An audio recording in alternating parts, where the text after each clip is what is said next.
থেকে করে, হ্যাঁ। 3 বছর আগ থেকে তো যাই হোক, টোটাল লোক হ্যাঁ, একটা নিউজ ভুলবশত প্রকাশ হয়ে গেছে যে সে চাঁদাবাজি করে। এটা সম্পূর্ণ ভুল। ভুল।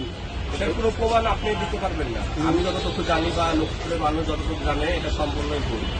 জি, আমরাও এটা সত্যি দেখেছি, এটা আমরা পাইনি এবং তার বাবার যেহেতু সম্পত্তি আছে সেটাকেই শেষ করতে পারবে না। হ্যাঁ, সেটা আমি মনে করি যে চাঁদাবাজি তার প্রশ্নই ওঠে না, না। না, না, না, এটা সম্পূর্ণই ভুল।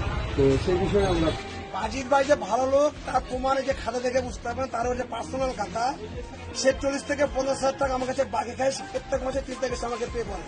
আমি তাকে কি করে ভাববো সে চাঁদাবাজ? কি করে প্রমাণ করবে মানুষ যে সে একটা টাকাটা যে আসছে কোথায় থেকে এটা টাকার তো তার অ্যাবিলিটি আছে, তার তো অ্যাবিলিটি, তার থেকে চাঁদা প্রমাণ করেছে যে সে চিটারি করে খায়। আমি তার সেটা কি প্রমাণ বলতে আছে? চাইছি। এটা করে তো খায় না। সে চাঁদার বাপ দাদার সম্পত্তি সেটা খায়, সেটা কারো অন্যায় করে খায় না, চুরি করে খায় না। তো সে নিশা খাওয়া যা করে, যাই কিছু করে, সে তো তার নিজের টাকা দিয়ে খায় জি, এবং সে তো চুরি করে খায় না। চুরি করে না বা চাঁদাবাজি করে না। আবার চাঁদাবাজি করে প্রমাণ আছে যে চাঁদাবাজি করে না, সে না। খেয়েছে, তাহলে মানুষের কেন মৃত্যুর বদলাম কেন দিবে? অর্থাৎ আর যদি আরো কিছু দৃষ্টান্ত জানতে হয় তাহলে অনেক রিহ্যাব সেন্টার আছে, অনেক পঙ্গু হাসপাতাল আছে, সে দান করে কিনা তাদের ওখানে গেলে তারা বুঝতে পারবে যে সে কতটুকু ভালো মানুষ। ঠিক আছে, সে ফ্যান কিনে দেয়, গরিবের পাশে দাঁড়ায়, ওষুধ কিনে দেয়, এবং ঈদের সময় আমার এই এলাকাতেই আছে ভাই জামা কাপড় দেয়, টাকা দেয় জামা কাপড় দেয়। তাহলে সেভাবে তো মানুষকে তো এটা তো করা ঠিক হবে না। তো চলেন আমরা কথা বলি। ভাই, আপনার নাম? আসসালামু আলাইকুম। আমার নাম মোহাম্মদ বদরুল আলী মোহাম্মদ। বাবার নাম? মোহাম্মদ মানিক। বাসা কোথায়? আমাদের বাসায় কাজীহাট, কাজীহাট। আপনার দোকানের নামটা কি? লাইট গান। আপনাকে হয়তো বা শুনলেন যে বায়োজিৎ এই সাংবাদিক ছিল, তার কিছু ভিডিও ভাইরাল হয়েছে। তো সেই বিষয়ে আপনি কী বলতে চাচ্ছেন যে আমরা শুনেছি অনেক গরিব দুঃখী মানুষকে সে একটু সাহায্য করে এবং ফুটপাতে আপনার পাশে দোকানদার বললো ফুটপাতে অনেকজন আসলেও সে দেখে। তো সে বিষয়ে আপনি কী বলছেন যে সে সত্য বললো আর আপনার বক্তব্য? আমি ছোট থেকে এখন পর্যন্ত যখন যাবতীয় চিনি, উনি যথেষ্ট একটা ভদ্র একটা মানুষ। এই মানুষ সেবা নিয়োজিত অনেক আগে আমাদেরকে আছে।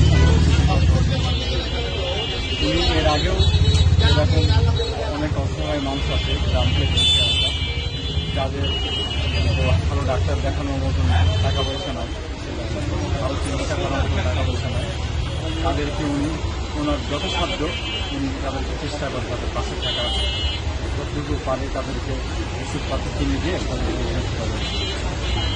আর ওনার বিষয়ে যেগুলো মানে ছড়ানো হয়েছে আমি মনে করি সম্পূর্ণটাই ভুল। ওনার সাথে এগুলো দায়ী। তো দর্শক, আসলে আমরা এখানে ওষুধ দোকানদারীদের কাছে সেই বিষয়গুলো শুনেছি যে আসলে একটা ভুল হতে পারে, তারপরেও যে ভুলের পর ভুল ভিডিও ছবি এডিট করে ছেড়া হচ্ছে সেজন্য খুব লজ্জাজনক বিষয়। বিষয়টা হলো আপনারাও আসেন, তদন্ত করেন, করে আপনারাও নিউজ ছাড়েন। আমিও একটা সাংবাদিক, আপনিও একটা সাংবাদিক। আমার কথা হচ্ছে আপনারা সরজমিনে আসেন, এসে তদন্ত করেন, নিউজটা জমে দেন। আসলে তার পরিবার এবং তার যে সম্মান হানি হচ্ছে সেটার জন্য খুব কষ্টজনক এবং লজ্জাজনক বিষয়। আর আমরা সাংবাদিক, আমাদের জন্য তো আরও লজ্জাজনক বিষয়। এক সাংবাদিকে আর এক সাংবাদিকের নিউজ করছি, তাও ভুল নিউজ, তথ্য না জেনে। তাহলে আর অন্য মানুষের নিউজ তো আরও তথ্য না জেনে আমরা ভুল করব। তাহলে মানুষ সাংবাদিকের উপরে বিশ্বাস আস্থা রাখবে কোথায় থেকে? জি, এ বলে আমি আমার কথা শেষ করছি। ধন্যবাদ। আপনি বায়োজিতের কে হন? আমি বায়োজিতের মা। তো বিষয় হচ্ছে যে সামাজিক যোগাযোগের মাধ্যমে একটা ভিডিও হচ্ছে ভাইরাল হয়েছে, সে বিষয়ে আমরা কিছু জানতে চাচ্ছি আপনার কাছে। সে বিষয়ে আমি বলছি, আপনারা শুনেন। কারণ আমার ছেলে যাই ঠিক আছে, কিন্তু আমার ছেলের কোনো কি অসাধু কাজ আছে? আপনি আমি এই ভিডিওর বিষয়ে তীব্র নিন্দা আমি জানাচ্ছি। ধন্যবাদ।